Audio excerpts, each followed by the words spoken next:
Vinny, you, about 8 years ago, you started a weight loss journey. And you lost 211 pounds. Yes, ma'am. But it wasn't just like that easy. But something, and this is what I really want to know and what I don't know yet. Something had to have, like you had to have woken up one day and something had to change. Like, what was the pivotal moment where you were like, I'm done. I'm just done. Yeah, there was 2 different times. Once, one of my best friends, Keith Johnson, he came up to me and he said, hey, man, I'm really worried about your health. You're getting to the point where you're almost 500 pounds, and I want to help you change it. I got really mad at him, and I even cussed him out a little bit. And wasn't normally the way I acted, but I was offended, but I was also just hurt, But then I realized he was right, and I called him back, and he come back, and we kind of started the journey. Well, he was a safety engineer, and he ended up getting caught out to the oil spill in 2010. And so I kind of lost my accountability partner, and he left, and I gained all the weight back. I'd already lost like 40 pounds. Oh, wow. And so, I gained all my weight back and all that kind of stuff. Well, then my second moment, I ended up in the hospital with, I had what was called cellulitis in my leg. It was caused from having such high blood sugar, had over 500 blood sugar, and my triglycerides and everything was just through the roof. And they kind of told me, they're like, look, you got type 2 diabetes, your kidneys are messing up, your liver's messing up, everything that you're doing to your body being this heavy, you're not going to make it to 30 years old. And, I was laying there in the hospital bed. I had to have surgery on my leg. I was 2 days away from losing my leg.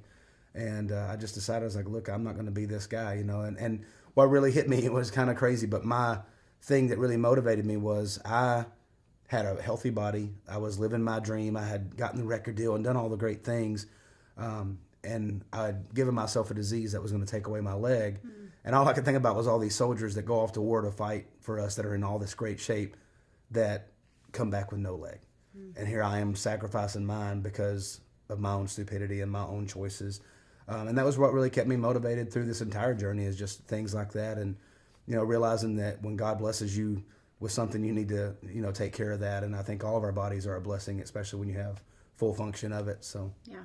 Vinny was on The Biggest Loser season 12. Season 12. And you made it to the top 4, which is huge. When did that come into play in your weight loss journey? And tell us a little bit about that. So right after, while I was in the hospital, I literally got a call from an ex-girlfriend. She's like, hey, Biggest Loser's coming to town and they're going to be auditioning people. And I didn't let anybody know that I was in there. Mm. And I kind of got mad, again, that she asked me. I was like, that show's stupid. I'd never go on that show. It's just about making fun of fat people. But then I kind of had that come to Jesus, like, all right, bro, this is your chance. You need to go do something. And so I ended up going to the audition, and I got the part, I guess you will say, because it's all a casting call.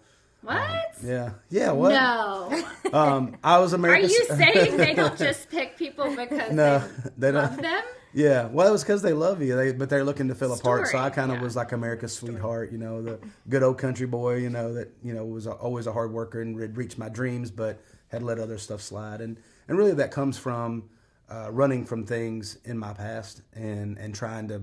My drug, if you will, was food and success. Mm-hmm. And so if I could eat whatever I wanted to and feel good about that, but as long as I kept succeeding, I didn't really care. I would not focus on the things that happened to me in the past. And, I think in order to move on, you do have to be looking forward to what you're moving to. But sometimes you have to make sure you cut that anchor, before you take off. And I think that was something that the show helped me do, was forgive people that I needed to forgive and take that weight off in a different way. So that's really interesting. King and Country have a song called Burn the Ships, and that's what it's about. It's like, you have to burn that ship, whatever that ship is to you, in order to move on. Yeah. Total freedom. So the trainers, did they just show up for a second on TV and then they're gone? No, actually, they come in even on what's called dark days when the camera's off. They come in and work with you and stuff. And I mean, obviously, they have other schedules too. They have to do commercials and they have to do promo stuff and all this. So they're not with you all the time. But even when they're not there, they have sub-trainers that are super qualified that come in and work with you on all that. So, but they care. They do care. And even to this day, both my trainers was Bob and Dolvette, and they both reach out to me, and I stay in touch with them. And, you have a natural friendship, that some people they don't keep in touch with because they just didn't have that natural chemistry and friendship with them. And I don't think that's wrong. I think a lot of people go into the show expecting like, well, these people are supposed to be there for me for the rest of my life, and that's not the way it is. You know, that they're a TV show host. They're a trainer for that show, and they get paid to do that. They're not, they don't have to take care of you the rest of your life. And now there's been like 500 contestants on the show, so it'd be impossible for them to do that. But we naturally got along really well. Bob being from Tennessee, we had that kind of in common, and then Dolvette and my story are very similar. They came in and told Vinny. Dolvette came to me and said, I need you to get mad at me. Today you're going to get mad at me. I'm like, why am I going to get mad at you? He goes, I just need you to get mad. They want to show, like, even though you're like this America's sweetheart and, good old boy and everybody loves you and you're always happy. You can get mad today. You got to show that you can get mad and that you're serious about this. And I'm like, well, I am serious about it. That's why I'm winning.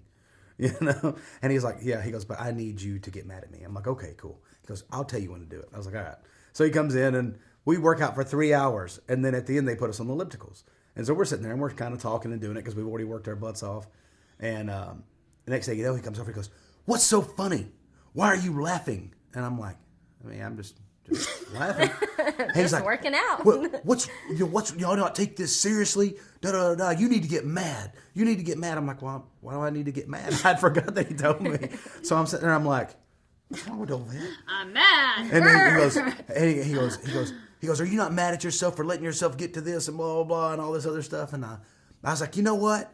I'm not going to get mad. I'm happy. You know why I'm laughing? Because I'm glad that I was able to come here and start working on myself because I'm glad I made the decisions.